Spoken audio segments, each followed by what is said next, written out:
Right now, protesters along Chatham Road South in Tsim Sha Tsui, around 10-minute walk from Polytechnic University. The decision coming as unrest continues in the city after a weekend of violent standoffs between police and protesters. Police moved to clear activists from a university amid dramatic scenes of flames and smoke. We're now joined by Bloomberg's Greater China government editor, Carrie Lam. Karen, what's interesting is that amid the unrest continuing today, we've seen some resilience in the Hong Kong stock market, and investors trying to put a reason to that. Some speculating it could be because the worst of the unrest may soon be over as the police step up arrests. Could that happen?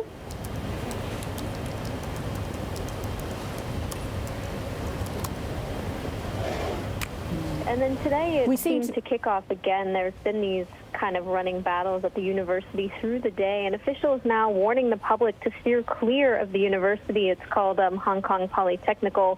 The security chief for the city telling those remaining at the campus to surrender to police in an orderly and peaceful manner.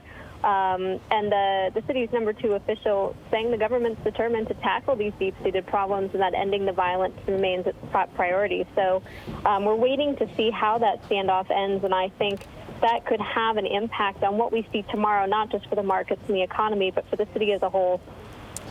Karen, the city as a whole, we stagger to a Monday and into your Tuesday morning as well. What would you make of the Chinese soldiers that were shown this weekend picking up debris? What was the symbolism of that moment?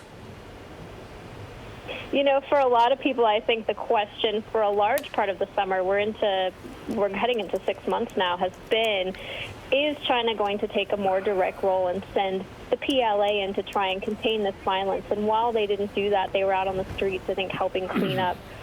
For some people, the images were a bit jarring, but at the same time, you know, the PLA is here. They have a garrison in Hong Kong. There are reported to be some 6,000 of them here. So this kind of imagery that's been circulated of the PLA coming over the border isn't necessarily how any of that would play out.